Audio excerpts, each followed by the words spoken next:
On this episode of Purposely Curious, I sit down with Leone D'Antonio to discuss the infamous Lori Vallow, also known as the Doomsday Cult Mom.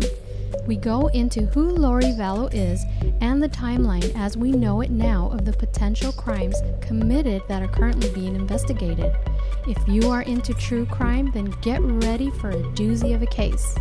Get nice and cozy as this episode starts now.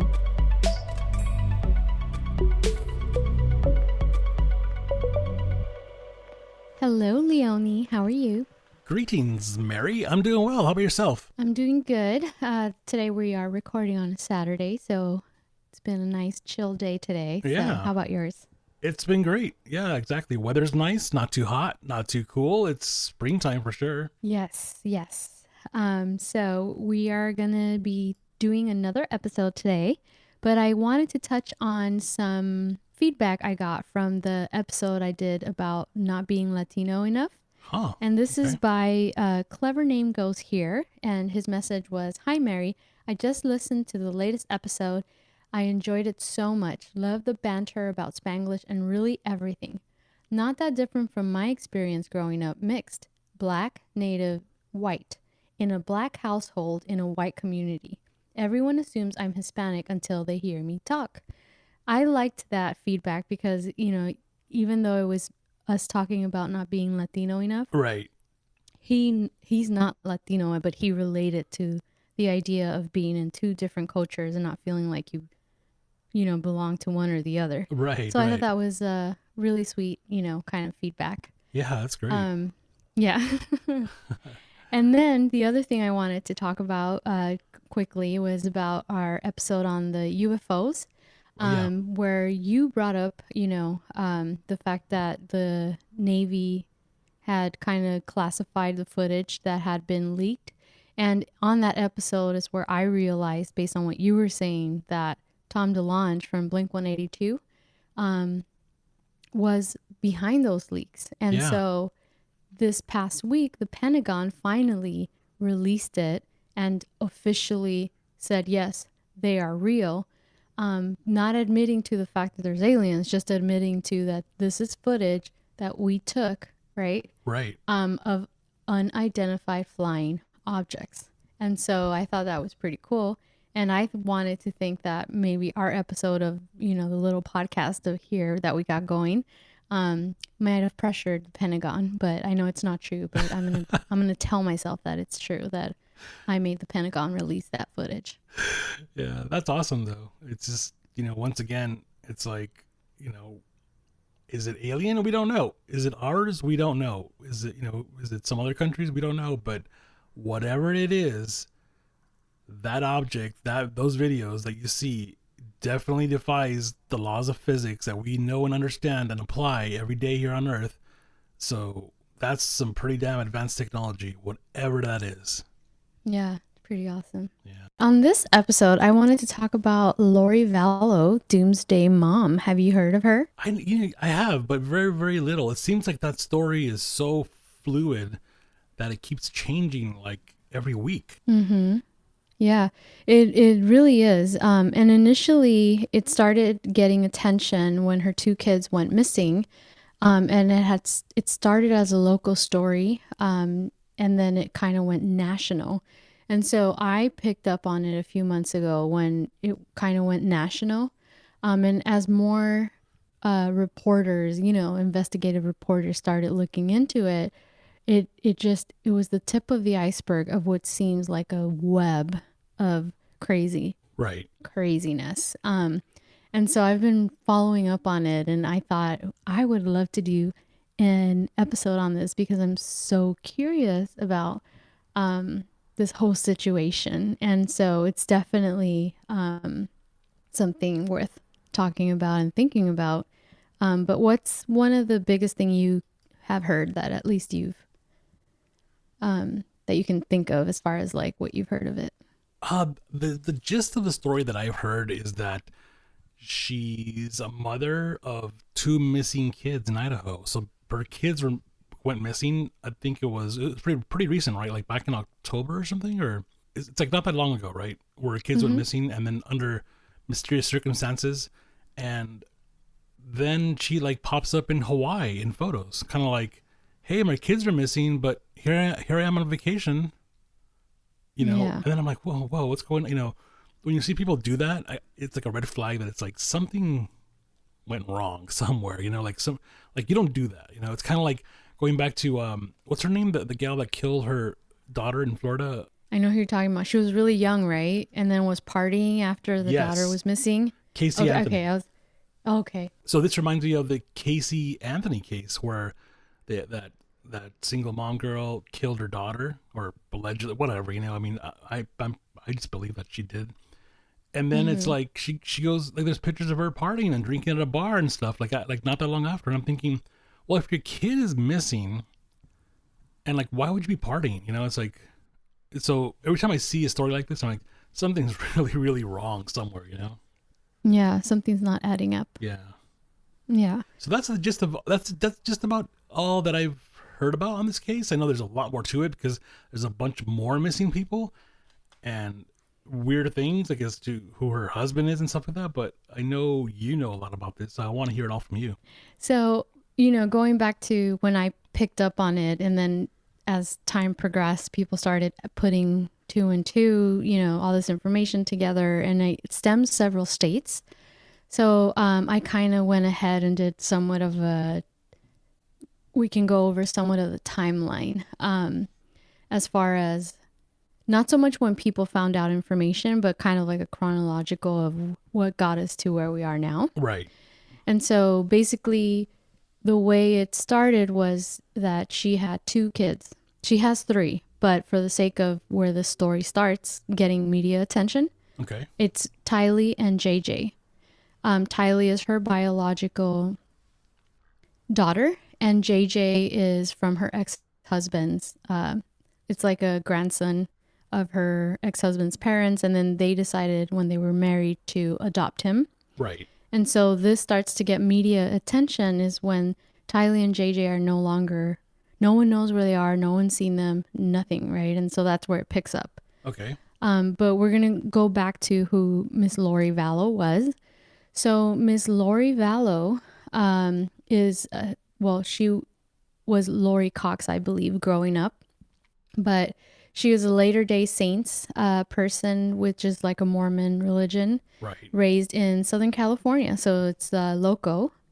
By the age of 22 years old, she had her first son, Kobe, with her husband at the time. But by 22, this husband was her second husband, not her first. Okay. And so they had, his name is Kobe. So he's the oldest one, right? So I know I talked about Tylee and JJ, Right. right? I'm trying to make you remember all these names because it's like a web, a Yeah. spider web, non-ending. Right. And it's like, have you seen that meme of the guy that's like, holy shit, like with question marks everywhere? Yeah. Yeah. Yeah. That was me finding out everything That's funny. and trying to keep up with the web of names. So Tylee and JJ are, I guess, the siblings, the younger siblings of Kobe, right? So she had Kobe at 22 years old with her second husband, who she divorced shortly after Kobe was born. She was a single mom who owned a hair salon, and per Kobe the son, they would move around a lot, right? Right. And then in 2002, it sounds like, around the 2001, 2002, Lori met her third husband, who is Joe Ryan. That is his name. Right. So now remember, we have Lori, who's the Doomsday Mom. Kobe is her oldest son, right? Mm-hmm. And then Joe Ryan is her third husband. He came along, and then they had Tylee together. Okay. So Tylee is one of the two kids that are missing, right? So Kobe, who stated, basically told Lori, as the relationship continued, that Ryan, her third husband, abused him physically, mentally, and sexually, which are pretty harsh accusations. Jeez. Yeah. Yeah. So what Lori did is that at that point, Lori left her third husband. At that point, things start to get nasty with, you know, her husband and the whole divorce and the custody battle that Okay. came with Tylee. Right. Lori, now this is a new character. Lori then told her brother Alex Cox, right? The Right. story about Kobe being taken advantage by her husband physically, sexually, and mentally. And so at that point, Alex, Lori's brother, he tried to kill Joe Ryan in 2007. There was a scuffle. Joe got away. So Alex only got charged with aggravated assault and served 90 days in jail because Joe, I think he just had like a broken wrist in the fight. But later he was quoted by a friend saying that his intention was that he was so angry was to take care of him, like get him off this, you know what I mean? Right. Right. Um, so do you see the big picture there? Yes. Okay, you got the names down? No. But No? okay. Okay. So Lori, right, married her third Right. husband, Right. Right. Ryan. He took advantage of Kobe, her oldest son. And then they split, had a nasty, and the Ryan guy was Tylee's father. Oh wow. Okay. So they had a nasty custody. Then Lori told her brother Alex about it, and Alex went to assault him basically. And he got charged with aggravated assault and he was in jail for it. But then, he was trying to protect his family, right? As far as Alex, the brother of Right. Lori, was concerned. Right. The next husband comes in, which is Charles Vallow, which is the fourth husband. And that's where Vallow comes in. Now we know her as Lori Vallow, right? Right. In 2006, they moved outside of the Phoenix area. And Kobe, the oldest son, right? At this point, she has Kobe and Tylee, right? From her previous two marriages. Yeah. Yeah. And he felt finally like this guy's a stable guy. There's some stability in my life. This is awesome, right? Yeah. In 2012, Charles Vallow's grandparents were taking care of a grandkid who was a special needs kid, and that's JJ. So JJ comes into the picture. He's the second kid that's missing that kind of put this whole web of things in the media. Right. And they decided they would adopt JJ, which is Lori Vallow and her now fourth husband, Charles Vallow, right? Right. And the grandparents thought, we're raising him, but they're younger than us. It makes total sense, and they loved Lori, She seemed like she was born to be a mother type of person, right? Right. Right. So they went ahead and did that. So now we have three kids, right? Kobe, the older one, Tylee, and then JJ. JJ's the youngest one. And then, what the oldest son has said on like interviews is that he felt that Charles Vallow was very in love with Lori. He loved her, wanted to try everything that she was into, because he just wanted to please her, if that makes any sense. In 2014, the kids with the Vallows moved to Hawaii, and in Hawaii, she was very active in the Mormon church there in Hawaii. People loved her. They thought she was like an exemplar person, right? Right. And then so they were there a few years, and then the son Kobe, at the age of 19 years old, moved back to Arizona, and they stayed in Hawaii. This was Tylee, JJ, Lori, and Charles, right? Mm-hmm. So this is where people start to kind of see the changes in this person, Miss Lori. So Kobe, at that point, being older, over the age of 19, I guess met his wife and got married. And he said that he felt that his mom, Lori, started to be very competitive with his wife. Like she was trying to one up his wife. And he thought that was like, why is my mom acting like this? Right? Yeah. Yeah. Almost like he said like she was almost very territorial. Like if like you would think he was her boyfriend. Like she was very competitive, and it was a weird thing. So that was weird. So then that's the first thing he noticed, like, why is my mom acting this way? Then Charles, because remember we talked about how much he loved Lori, he decided, I want to be a Mormon. He was Catholic, so he converted to her religion to try to be, more with one with his wife because he loved her so much. Right. And as time progressed, Lori felt that she was growing spiritually and didn't feel like Charles was on her same level. And so that's when they kind of started to fall apart a little bit, at least from what is documented, right? So then they moved back to Arizona. Months later, she flew to Hawaii to ask to stay with a friend. And she basically told her friend she was leaving him.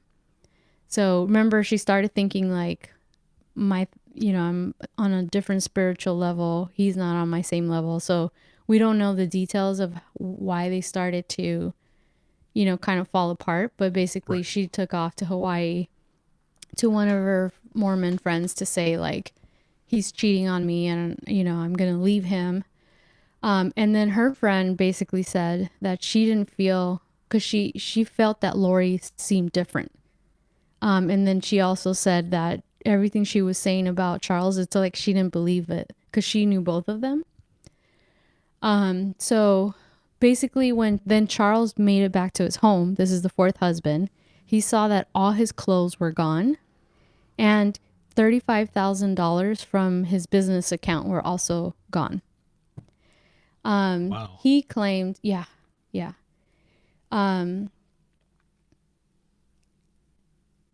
He basically claimed that he felt it was her at that point. Like, where's all my clothes? So you can tell that the breakup wasn't going pretty well. Right.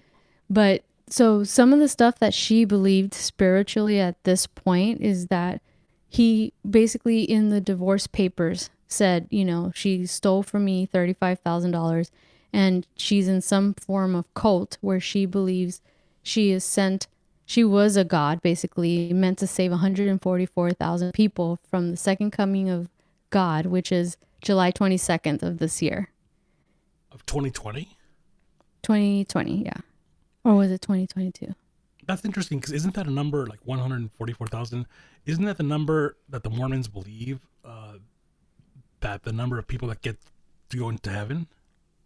Yes. And also the Jehovah's Witnesses believe that as well. Interesting. Yeah.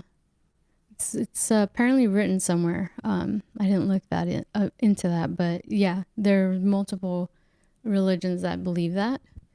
And so basically he filed for divorce because he was like, she's crazy, right? Yeah. Not so much for her beliefs, but just basically now she thinks she's one of God, got rid of all his clothes, right? Right. And then stole $35,000 from a business account. I mean, I think I would break up with someone for that. I don't know about you. Yeah, that's just a lot of weirdness and going on there, Yeah, yeah. So it seems like around this time is where the fifth person comes in, which is the Chad Dabo guy. Okay. So it seems around the time that all this is happening in her life, where she's basically, you know, going through the divorce with Charles, it seems that Chad Dabo comes into the picture. And they basically he's kind of believes that they're preparing for this, and second coming, the wrath of the world and everything. Right. So they, I guess at that point, started to click, if that makes any sense. Yeah. So after she met Chad Dabo, people stated that she seemed like she didn't have time for her kids as much. Remember before it was like she was like a mother who loved to be a mother, was meant to be a mother, but now it seemed like she didn't have time for her kids, and that's Tylee and JJ. Right. You with me? Yes. It's a lot of information. Crazy, huh? But I'm really proud of this research here. So okay, so she wasn't giving them that much time. So we're going to look at Mr. Chad Dabo, right? So who is Chad and why is this important, right? So Chad Dabo was someone who believed that he had life experiences with death, and he kind of had like some psychic, and he also believed in this whole doomsday kind of theory. Oh no. Yes. So with But going back to what I said earlier, she might have gotten that from him. Does that make sense? Because around that time where I was telling you the whole divorce thing is around the time that they suspect that they met. Right. So Mr. Chad, he had married his wife Tammy, and apparently when they met, they were like fully in love, made for one another. When for people who knew them back then, and they had a total of 5 kids. Apparently, Chad Daybell then had a vision stating that they should move to Rexford, Idaho. Huh. Now remember that, Rexford, Idaho. Right. This is again pre-Lori Vallow time, right? Right. I guess his vision, from what he said, the vision that he had, because remember in his teachings and everything, he's kind of like a god and has visions and everything. He says that he was supposed to be in Rexford, Idaho, to weather the end of the world, right? Right. And in that time, he wrote a lot of books about his visions and what he sees and the end of the world, and had a lot of followers. A lot of people believed that he could tell you if like you had a demon in you, we got to, get rid of this demon, and that he could do miracles, if that makes sense. And they truly, truly believed what he said. And he uses, when there's a demon in you, he uses the word zombie. Like they're zombies. That's not really them, right? Weird. Yeah, very weird. So one day he got a vision that his wife, Tammy, who was in a car accident, wasn't really his wife, that she was a zombie now, that she died and a zombie demon took over her body. Oh, wow. Yes, yes. Isn't that crazy? I can't get over that. It's just like, because demons are so associated with Christianity and different sects of Christianity and Latter-day Saints. Like, it's all these religions, even, Judaism and what's the other one? Islam, they use the word demons. Like, it's written in their texts, in their beliefs, So it's weird that this guy is like, oh, they're not demons, they're zombies. I'm like, wow. I'm like, okay, Yeah. dude, you're weird. So he uses both terms. And so he thought that his wife wasn't really his wife, that she basically died in that accident and was brought back to life. Or the point is that she's a zombie with a demon in her, a spirit in her, right? Wow. So this whole time he told someone that he felt that and believed that that's what's going on with his wife. At that point, there had been somewhat of an event, right? Where they called them preppers. They're prepping for the end of the world. Right. Where people would come, and he was a person that was speaking there. And Lori went. So remember, Lori's in her divorce. She's going through the divorce, right? Lori then disappears for 2 months. So in these 2 months, she basically goes to this seminar that's probably like a weekend thing. He's a talk person there, right? Right. And she clicks with him and his saying, so she starts talking him up, and they hit it off right away, just hit it off, right? Right. They soon joined this podcast called End of Days, where they discussed the second coming. So they were like constantly on there talking about it. And Chad, I guess, started maybe to fall in love with her and started to think that Lori was sent from God to him, right? And so he felt that, wow, she was sent to me with a purpose, right? Yeah. It seems that she can go through like he told her that she was like an eternal being that can pass through portals, like teleportal entry, whatever. And she started to believe that herself, that she was a god who was sent here to save people and prep people for the end of the world. So now they're both on the same level. But that just goes to show you where his brain, like he's manipulating the situation, right? So he thinks she's an interdimensional being? Sent to him through his visions, right? Oh, God. She was a blessing but he's still married to Tammy. Right. And this is happening. So Of he's course. like, this woman was sent to me for a reason. She's on the same level as me. So maybe Tammy wasn't on that level.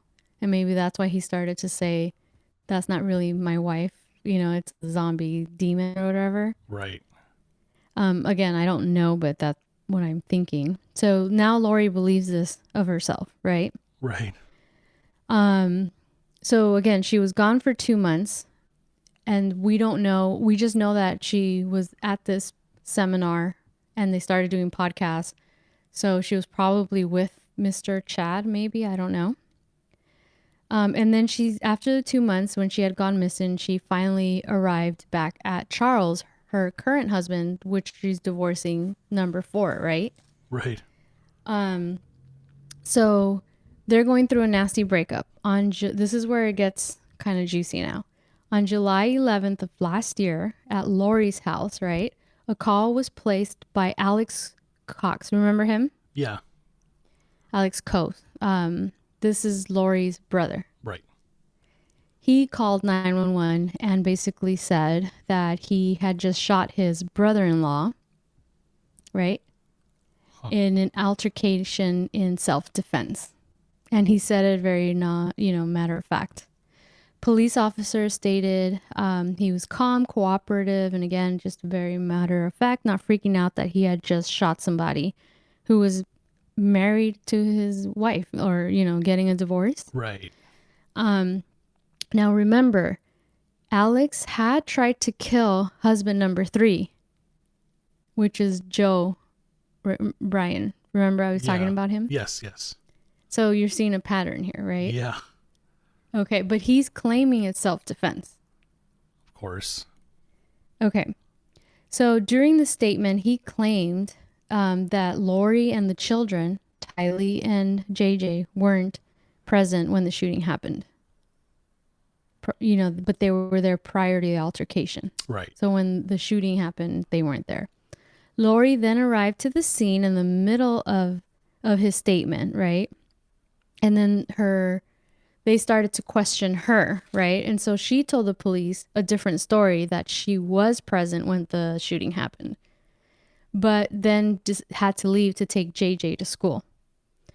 The footage of the cam from the police is public, and you can she doesn't look upset. She's smiling, like no big deal. Someone was just murdered in my house. Not murdered, but self-defense or whatever. Someone's dead in her living room. It's like no care in the world. I don't get that. It's like when you see that kind of stuff, I think, it's like you see people, like, same thing once again, like looking back at the Casey Anthony case. It's like, her kid goes missing and she's just smiling, and it's just like, I don't get it. It's like it's like it doesn't matter who it is that gets murdered in your house, no matter the circumstances. You would think you'd be a little like shook up, a little like not all that Right. smiles. Right. And I think that's the thing, is that, at that point, they're doing their investigation, so they kind of notice some of these changes. Or not changes, but so much that she wasn't really reacting a certain way. Right. So she then said she was there for the shooting, but was taking JJ, the youngest, to school, right? And he's a special needs kid, right? Yeah.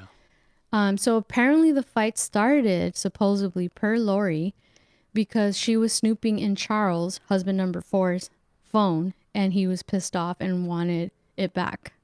And so there was somewhat of a scuffle.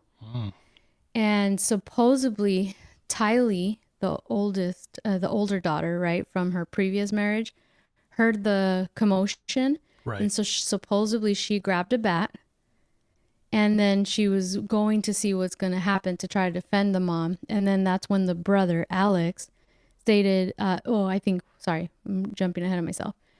Charles took the bat away from Tylee. God, these names. See, I'm mixing up the names. Right. So apparently when he did that, Alex, the brother, saw it, and so he came to intervene. And Charles, being a big guy, was really pissed off and apparently swung the bat at the back of Alex's head, Shit. the brother.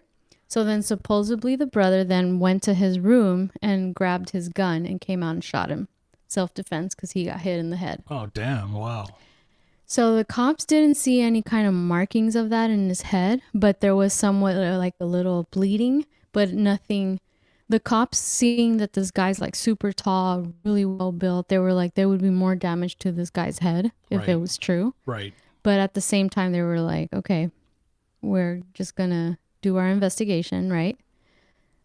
So that night, they were taken to the police department and they kind of interviewed everyone, right?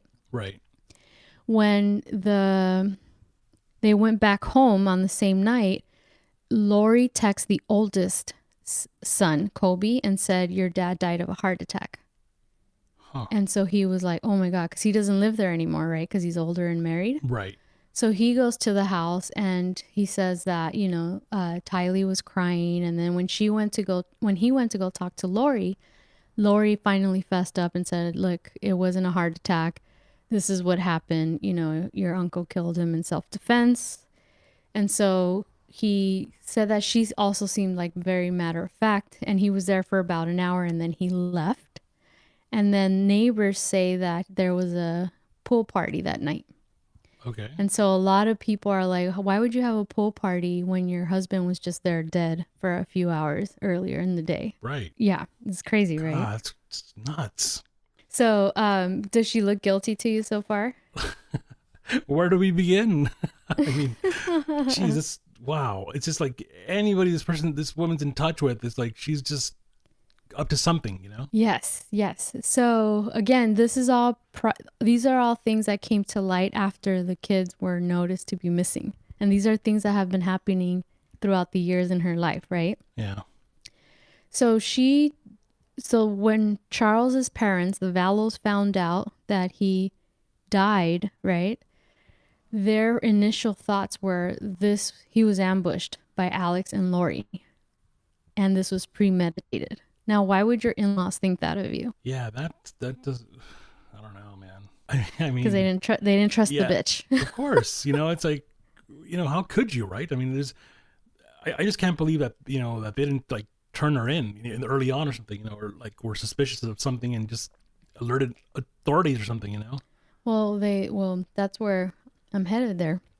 Mm-hmm. So per the Vallows, the in-laws, Charles had told them many times in the months, before all this, that if he dies, it would be Alex and Lori's doing. Wow. And so that's why when they heard what happened, they were like, no, this was murder. It was premeditated, right? And they were certain that it was Alex and Lori. Right. But again, they lived in another state, so they're trying to talk to the police, and they, I guess, at that point say that it's self-defense, and they Right. kind of close it. Right. The case is closed, right? Right.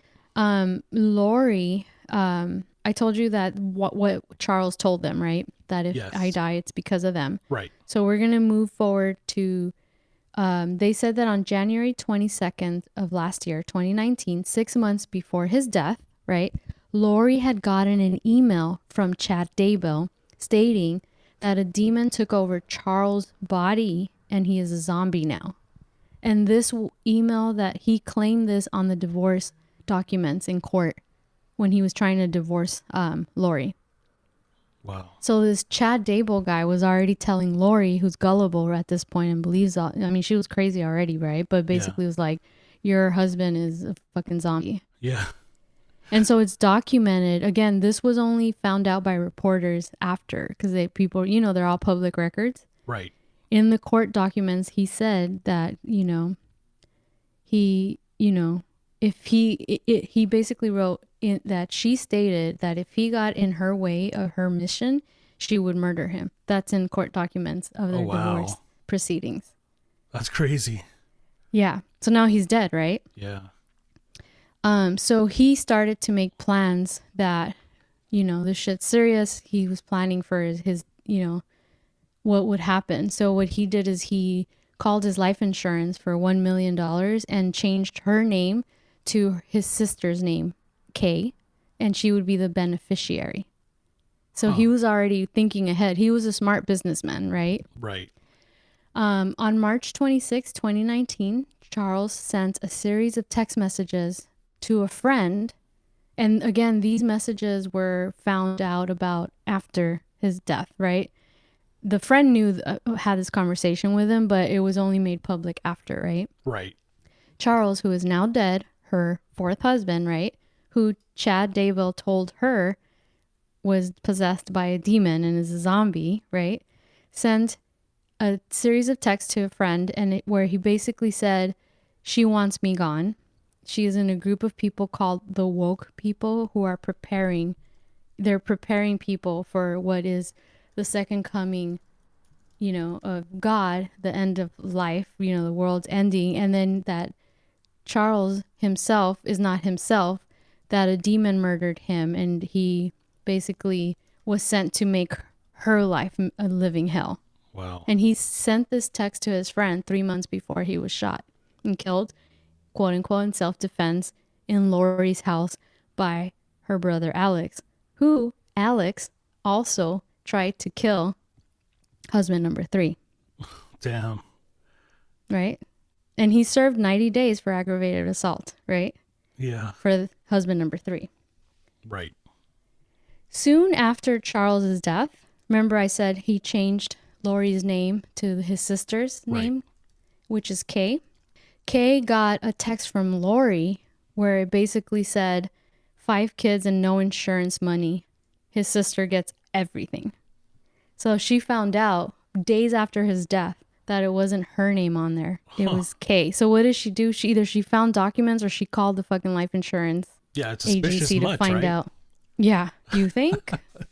It's like the body's not even cold. Yes. It's like, let's find out if I got the money. You can't make this shit up, man. Right. Right. This is like a TV show on Netflix. Right. It's so crazy. Yeah. So we're getting towards the end. I know I've been kind of like out of breath at this point. So August 30th, 2019. This was weeks after his murder. I'm calling it a fucking murder, even though they're saying it was self-defense, right? Right. Lori told Colby's the older son, right? Yes. That they were moving. Moving is basically her, Alex, her brother, and Tylee and JJ, right? Right. That they are moving, but he never told her where. And so he thought, okay, it makes sense. They're moving, they're living in a house where Charles was killed and makes total sense. And then he never heard back from them. It turns out that it seems that she moved into Rexburg, Idaho. Remember that city? That's Yes. where Chad had said he had visions that he needed to go. This was prior to Lori. So now she moved to that city. Across the street from her, Alex, her brother, got an apartment. So she had an apartment, and then across the street, it was the brother. He was always going to be close, right? Right. So they decided to go, Lori, JJ, Tylee, and Alex is the uncle, to Yellowstone National Park, right, in September. Right. That is where the last known picture of Tylee was taken, and the FBI has access to those pictures, and they publicized them recently. So at this point, the FBI got that information, right? Okay. That was the last time she was seen. She's the middle child. Right. On September 17, which is like a week later from where the Yellowstone trip happened, JJ was seen on camera of a neighbor playing with a neighborhood kid. Again, Tylee's missing. So JJ, that was the last time they saw him. On September 17th. Lori called his school on September 24th, stating that JJ would now be homeschooled. Just out of the blue. As of today, he's not coming in. I'm going to homeschool him. Huh. He has never been seen since. Wow. Yes. So, the Vallows, who are the grandparents, right, of Charles, who initially had the baby JJ. Right. At this point, he's not a baby. He's older.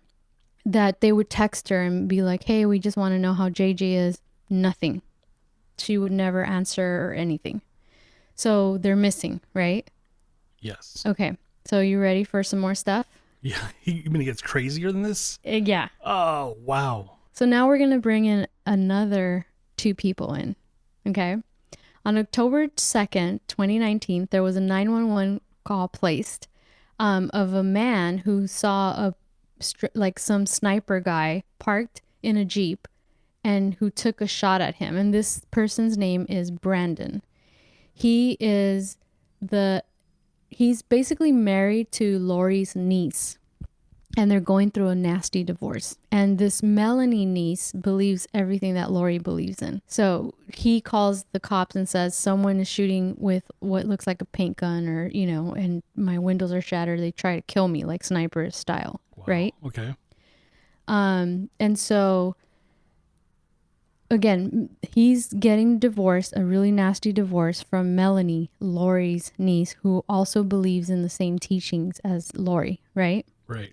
But during the divorce, in the divorce papers, he stated that he felt the person who shot at him was Alex, her uncle, which is Lori's brother. Right. And Melanie believes the same stuff as Lori. So it's Right. almost like he's the sniper guy trying to get people out of the way. Damn. But at the time, because all these things are happening in different states, they don't communicate, right? Right.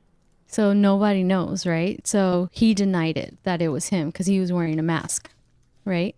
Right.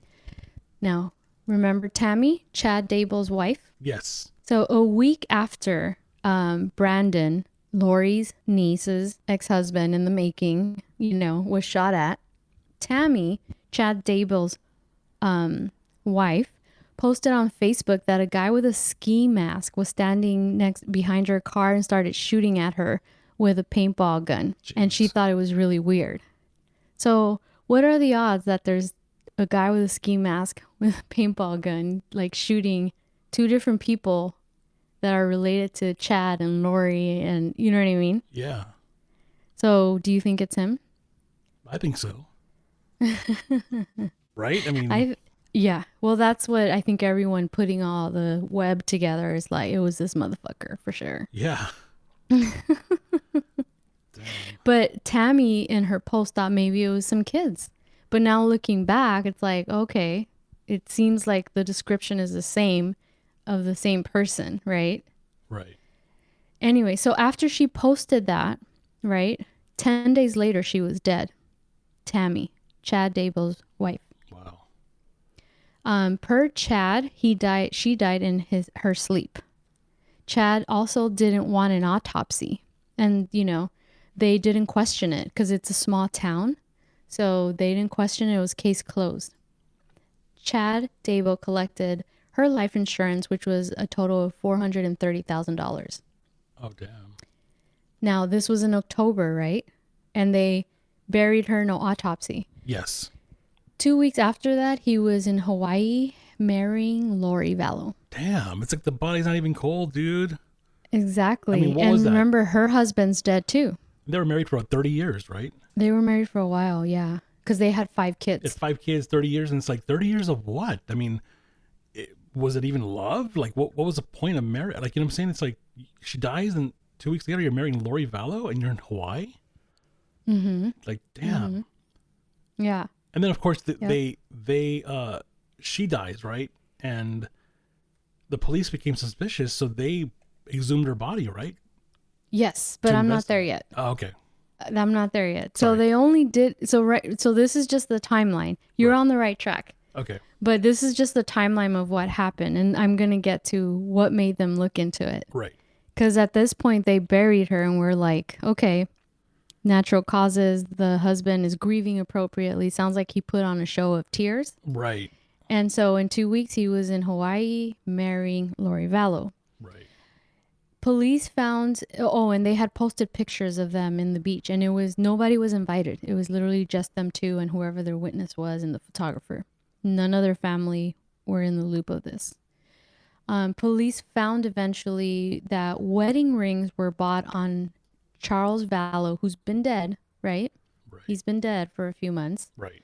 Amazon account, and it was shipped to Charles Vallow, who is dead, into a Rexford, Idaho address. And again, he's been dead for months, right? So these rings were the rings that Lori and Chad had in their pictures. But the weird thing, and listen to this, those rings were purchased on Amazon 17 days before Tammy died. Oh shit. Yeah. Yeah, so tell me there's no fucking they premeditated that Right. shit. Right, right. Totally, yeah. But the police didn't find this out until they started looking into all the web of stuff. But we're not there yet, right? Right. But I just wanted to throw that out there. That's crazy. She hadn't even died, and 17 days. So that means they were planning this wedding probably prior, maybe a month or more before she died. Right. Then there was the paintball guy coming to shoot her, right? Yeah. And then, they bought the ring. And the point is that she's dead now, right? So that's crazy. That is crazy. So Kobe and the grandparents are now noticing that Kobe's the oldest, right? Yeah. And the grandparents, when I say grandparents, those are Charles Vallows. They had realized they had not seen the kids and JJ, right? Right. So at that point, Kay, on November 26th, decided, Kay's the sister of Charles, to call the Rexford police, because she's in another state, to do a welfare check on JJ. Right. And that set the motion into play to everything that we're just found out about. Basically, the police went to go do the welfare check, right? Because the family was like, we haven't heard from him. Right. Chad and Alex were there. Chad Daybell, right? Whose Right. wife Tammy died. Right. And then he married Lori 2 weeks later. Yep. And Alex is the brother of Lori, who's constantly trying to kill people and get him out of the way, but he loves Lori, right? Yeah. Yeah. They said that JJ was with the grandparents in Louisiana.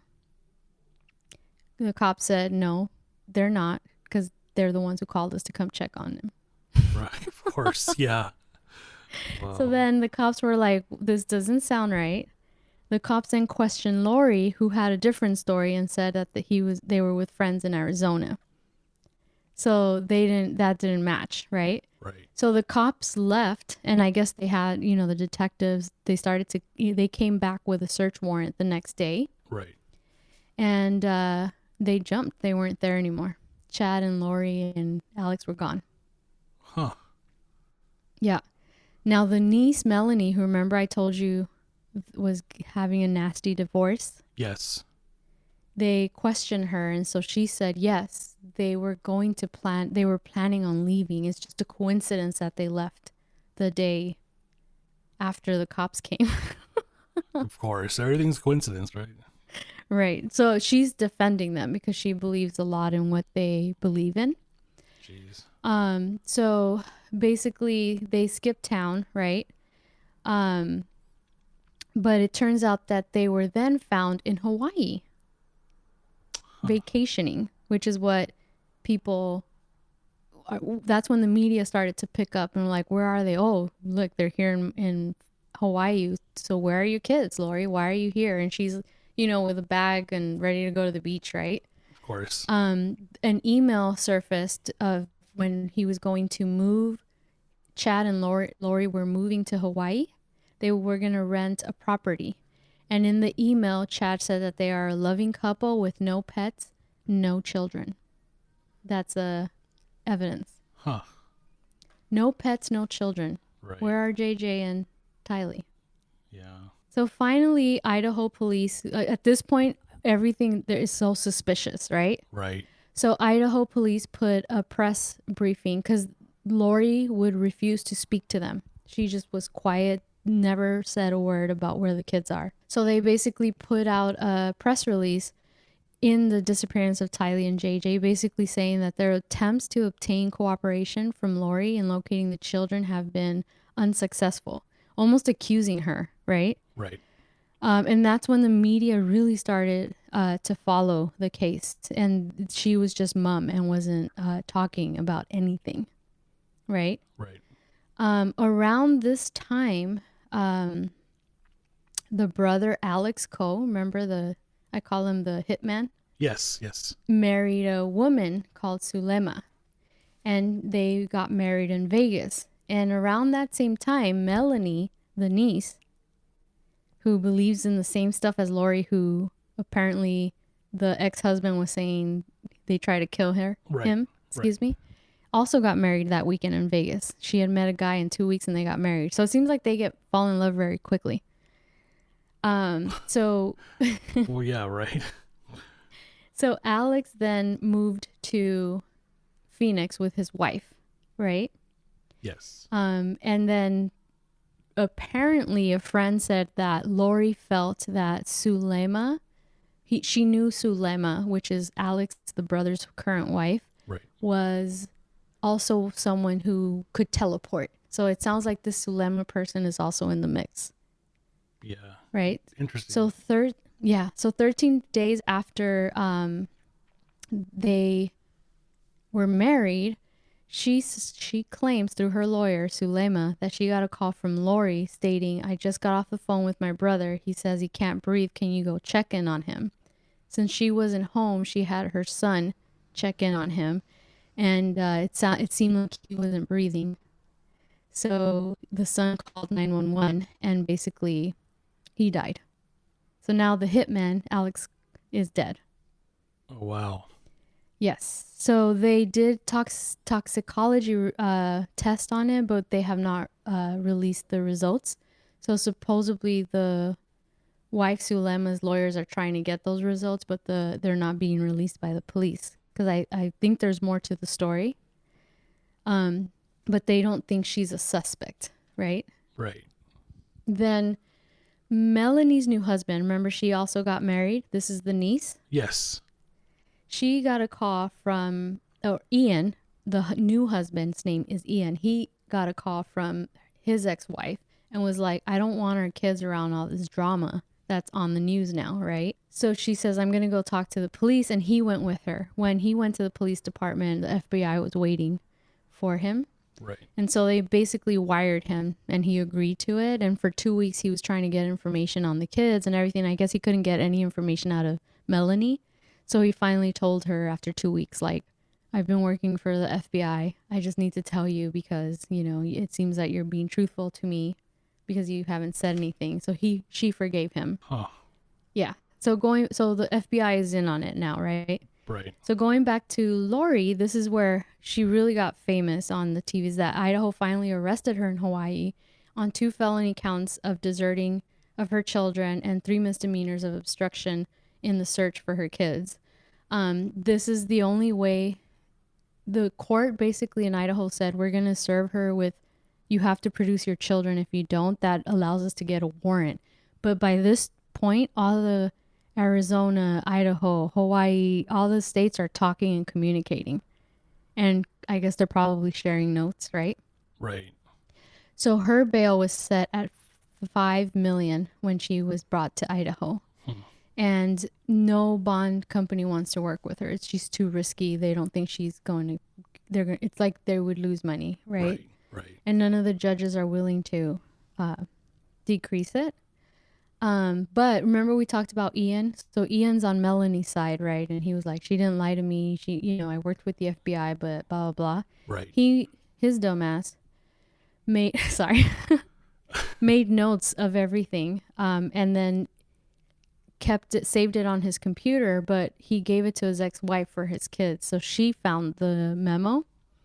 And in there, he basically wrote that Melanie, the niece of Lori, believed that Lori and Chad, knew who the zombies were, and they believed in teleportation, right?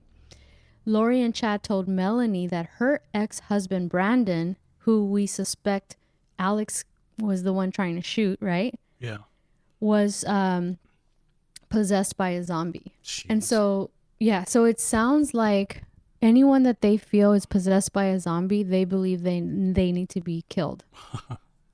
Wow. Yeah. So they also in those documents said that they also stated that they believe that Tylee and JJ had become possessed by zombies, and so there was a chance they needed to die.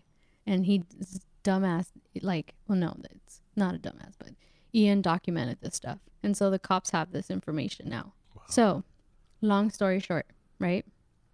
Alex tried to kill her husband number 3, got away with it, served 90 days. Husband number 4, he's dead. He stated it was self-defense, somehow got away with it. Huh. And then Chad Dable's wife, she's dead. And all these 3 people, as far as they're concerned, were possessed by zombies. Damn. Yeah. Yeah. So now that the cops are seeing everything, right? Yep. They've decided we need to look into Tammy's body. We're going to exhume it. They didn't do an autopsy, but it was embalmed. And so now they did a toxicology test, but none of that has been released. Why not? I think they're building the case. Oh, I see. Yeah, it's gonna Yeah. be. So finally, the state of Idaho put out a press release where they name in those documents Chad and Lori. Before all this, it was just Lori who was in the documents, and they're being investigated for conspiracy, attempted murder, and murder of Tammy. This is just for Tammy. Wow. Yeah. And apparently rumors are is that they have a case because I guess they didn't clean up their cyberspace, internet logs. So even if they think they can do a circumstantial case just off those searches or whatever, kind of like the case you were just talking about earlier. Oh, Casey Anthony. Yeah. Because I think she also looked up Right. like how to like suffocate a kid or not a kid, but suffocate. I do remember hearing that. Yeah, it was a different thing. The chloroform and stuff. I remember. Yeah, so that's where it's at right now. So now they're investigating Tammy. They're looking into Alex Cole's death as well, because now Alex Cole's wife has a lawyer now. So everybody's lawyered up. And so that's where it's at right now. And so we'll see what happens. I think all more information that we don't know about is going to come out if it does go to trial. Right. But yeah. This is fascinating because it's like there's so many things in play. It's like, I mean, the most heart wrenching thing is like what happened to Tylee and Joshua. Yeah. It's like the kids. It's like what Joshua, I believe, was autistic, right? If I'm not mistaken. So it's I like think so, yeah. it's like what happened to them too? It's like they're you could make a case that everybody got involved with some kind of jealousy or crazy beliefs, and one took out another one took out another one, and it was a conspiracy to kill this one and this wife and this. But why the kids? Why kill the kids? I mean, yeah. And again, we don't know, but it is sure looking like that's what happened, right? The whole zombie, we need to take them out. Yeah. What did they? All these dead bodies around them. Did they wake up and think the kids were possessed by zombies? I don't know. Apparently, that's what that document that Ian wrote that the ex-wife found was what they believed that they were. Yeah. Melanie believed it. That's sad. This is so sad. But yeah, it's so twisted. It's so lengthy to explain because there's so many people involved and the timeline of who died and when, and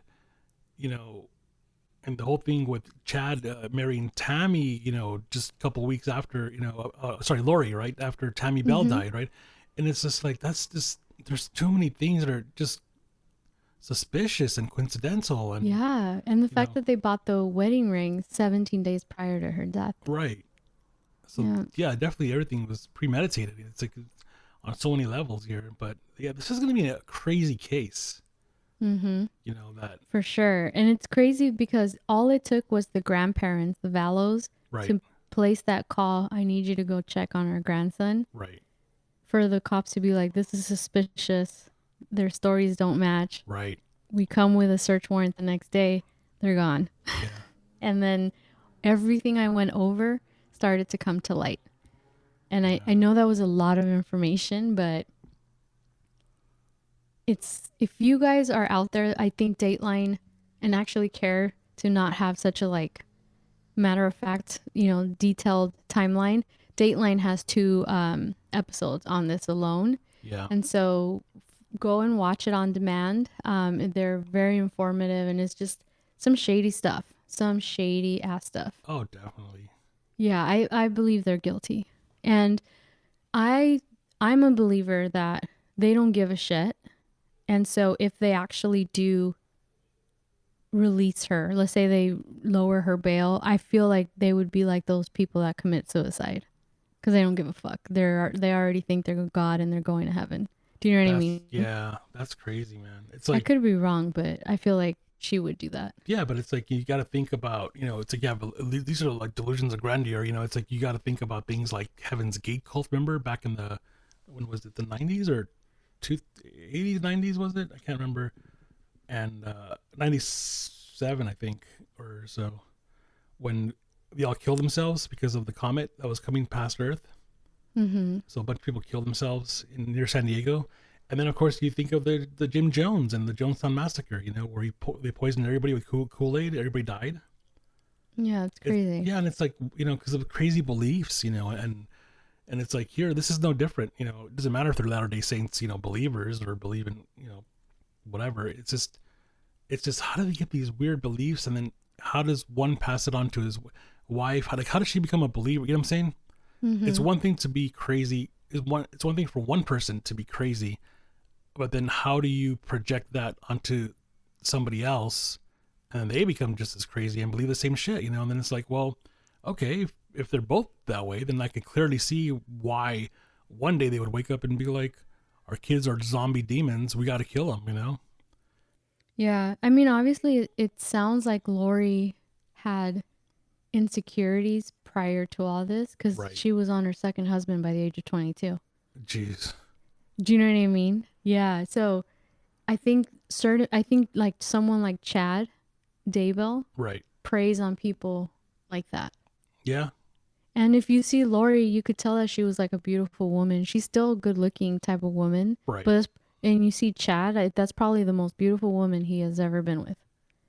And so I think he was like, I'm going to manipulate her. She seems gullible and she's hot. Yeah. Right. And then shit just got out of control and it's crazy. Yeah. And I believe that they're guilty. Yeah. I believe it too.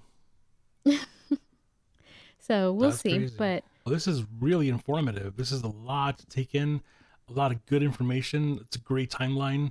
It's a good background on all these characters because I mean this is going to be like the next big murder thing, and it's ongoing. It's unfolding right now. I know with the whole the timing just recently, the last couple of days, the last day or so has been the bail has been lowered for Lori, right? oh, did it? Yeah, I got lowered from 5 million to 1 million, I believe, and the Oh, lawyer's trying to get it down to like 100,000, and the judge is like, "Fuck you," But honestly, I think they probably think the same thing I do is that she's a flight risk. of course, And when we say flight, because they took off from Idaho, right, to Hawaii, yes, but I truly believe that they would end their lives. of I course, really believe of they course would. they will, Yeah. and it's like we should not allow them that privilege. It's like they committed murder and all this conspiracy and all this stuff.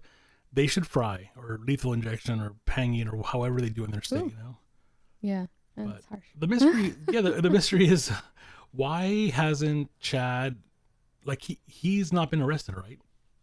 No, but in the documents that I told you for the state of Idaho, because the other stuff is not, he's not in the loop of any of it. That's crazy. It's, you know what I'm saying? Like he probably was in the loop, but some of the stuff was happening prior to him. Right. What the only thing that he's being investigated for right now is his deceased wife's But murder or Tammy, possible murder. Yeah, because his name is on those documents that they're investigating it right? for conspiracy, attempted murder, and murder.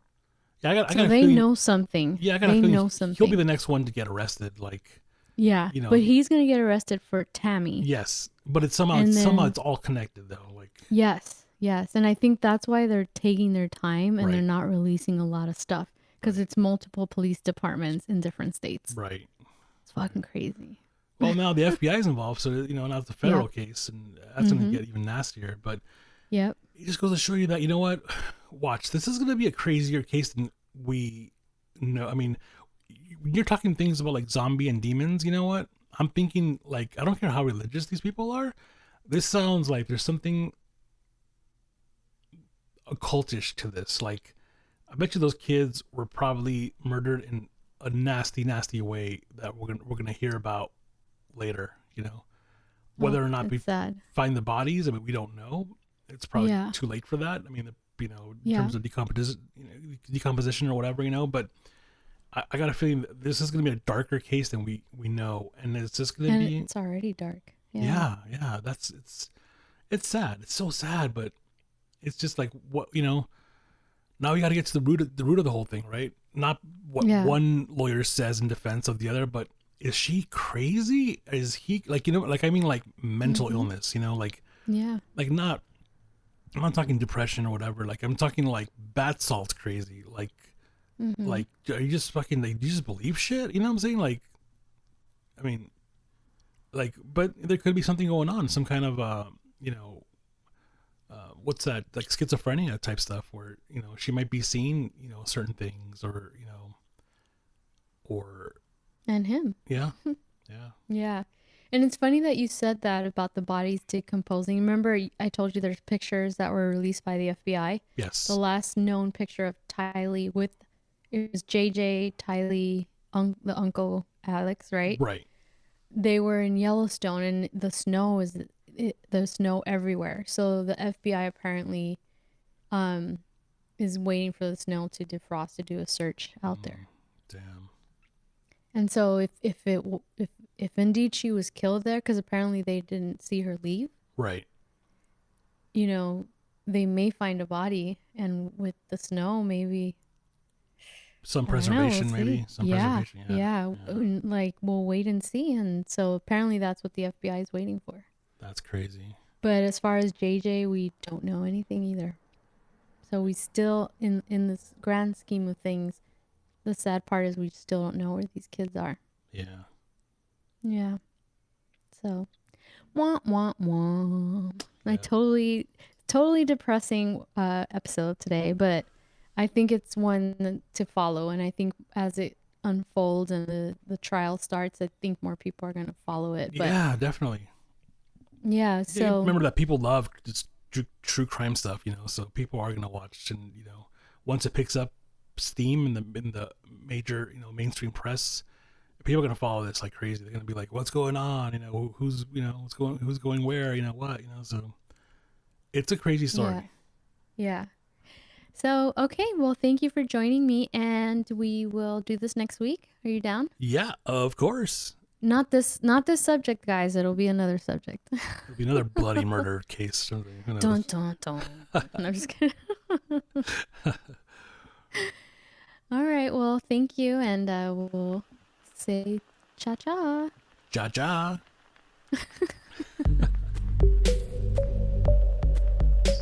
That was episode 8 of the Purposely Curious podcast. Make sure to subscribe on Apple Podcast and Spotify, and follow us on social media at Purposely Curious on Instagram and at Purposely C Pod on Twitter.